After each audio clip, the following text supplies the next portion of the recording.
I just think it's very intriguing and fascinating for someone to have started something that has spread throughout the world. And the people that I've encountered, I have never met Fethullah Gulen, but the people that I've met who are inspired by him inspire me. Dialogue is scary for some because dialogue have different faces.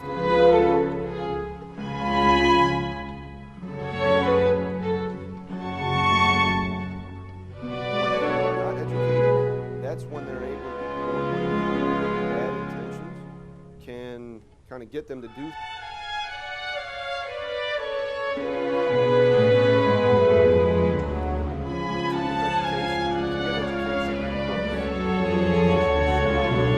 There's also education out in the world.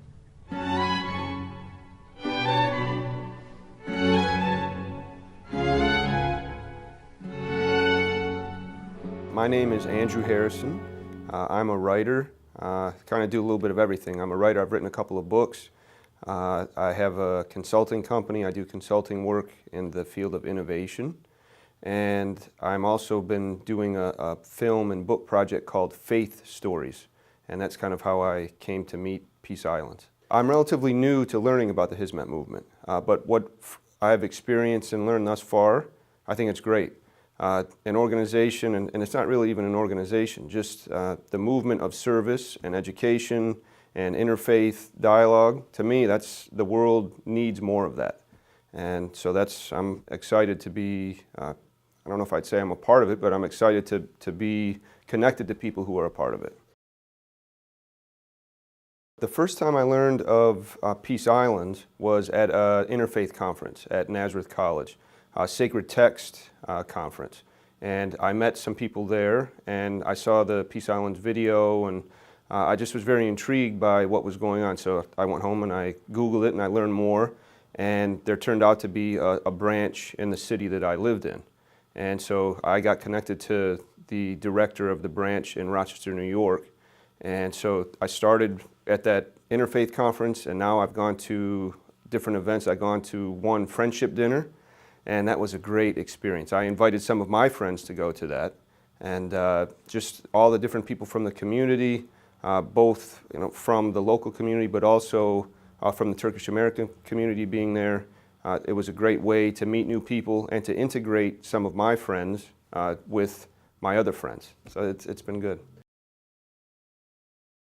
The people that I've encountered from the Hizmet movement, in terms of characteristics, I would say very open, very friendly, a lot of smiles, wanting to get to know you, get to know who you are, get to know your family, and vice versa. So I would just say very open, very friendly, wanting to just learn and share where they're coming from, the experiences that they've had, and how you can kind of bridge your different cultures to be friends. When I've been around people from the Hizmet movement, they love what they're doing. They're passionate, they're excited about it, they want to tell you about it. But they don't want to tell you about it in a way where they kind of drive it down your throat and say, they're just excited to be a part of it. And when people are excited to be part of something, you then want to become part of it, and you're intrigued by it, and you want to get to meet them.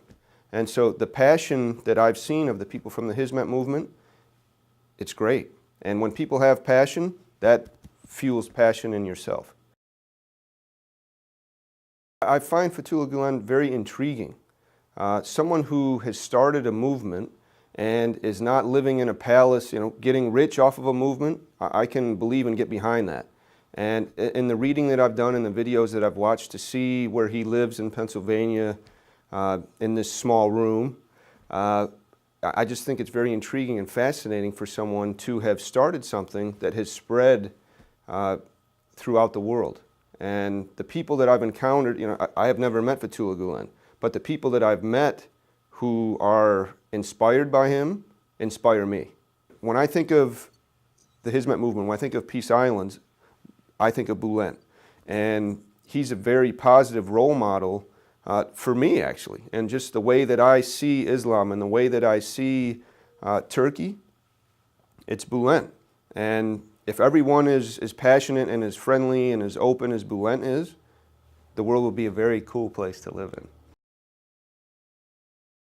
The Hizmet movement to me has been very strong and just wanting to build relationships and to try and educate people.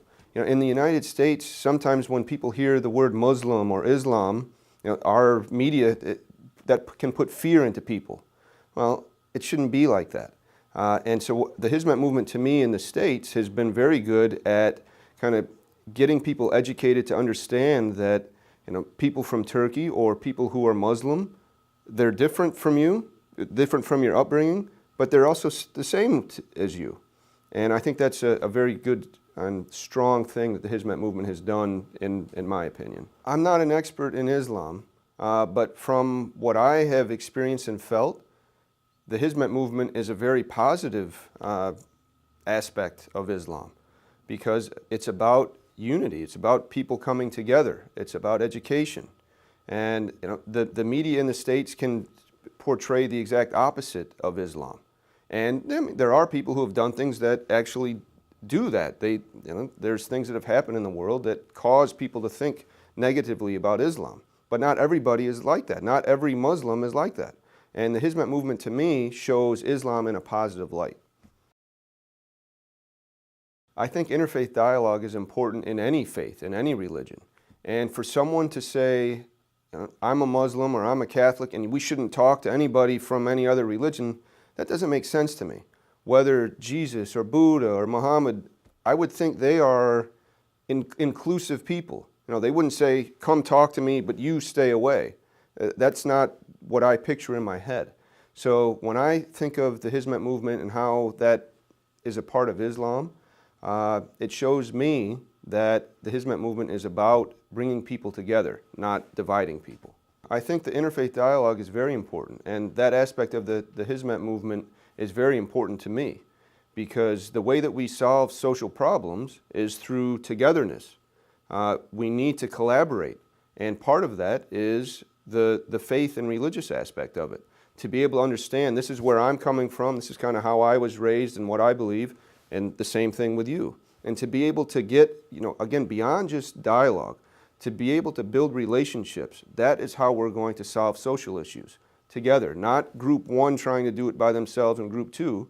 It's the unification of those groups working on similar things. I would say interfaith dialogue is scary for some people because when you have dialogue with other people who have different faiths than you, it makes you question your own faith because it's saying, well, I really believe in this, and I believe in Catholicism. Well, I believe in Islam. Well, that's good. We're both believing in good things. And interfaith dialogue is not about dividing people. It's about bringing people together. And the way you do that is by learning about the other person's faith, the other person's religion, and seeing, okay, well, now I can see why they are coming from where they're coming from and why I do. Interfaith dialogue is not about trying to convert people and to change people's religion.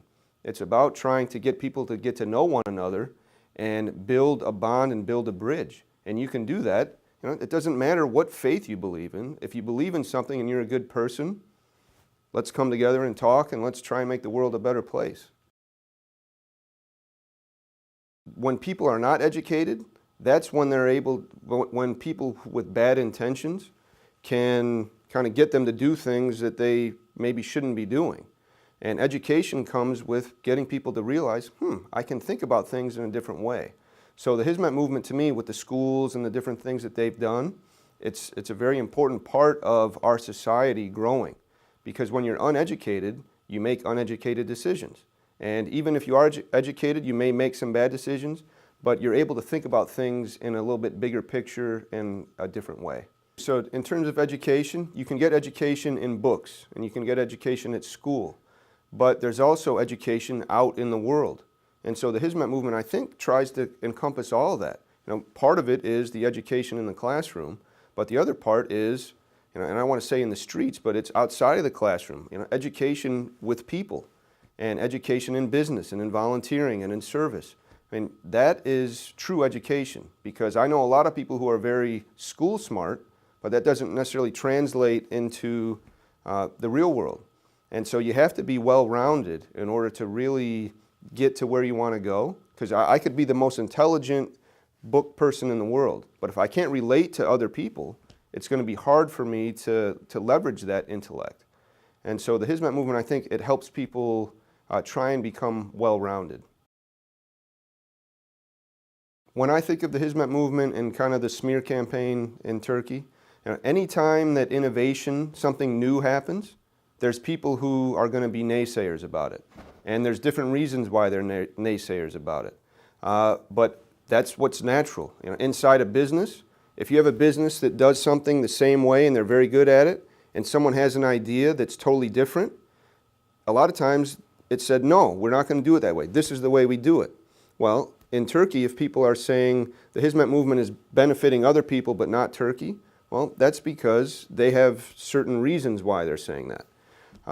So, anytime there's innovation, and you just think of in the United States, or just in the world, you think of Martin Luther King, you think of Gandhi, you think of people, they've done something different, and they have received a lot of passionate people behind them, but also some passionate people who are giving them flack for doing what they're doing. So if there wasn't something good going on, something unique going on, people wouldn't be talking about it because it wouldn't be providing an impact. So when there's people who are talking bad, typically that means that there's some good things going on the other side. In the Hizmet movement and in the schools of the movement, a key thing is that we are educating students to make a difference in society. Also, we're educating students in the Hizmet schools to be good citizens, to be citizens of their country and good citizens of the world. The Hizmet movement here in a North American context does a very good job of welcoming people in, non-Muslims, and encouraging their understanding and appreciation of one of the world's fundamental and very important religions.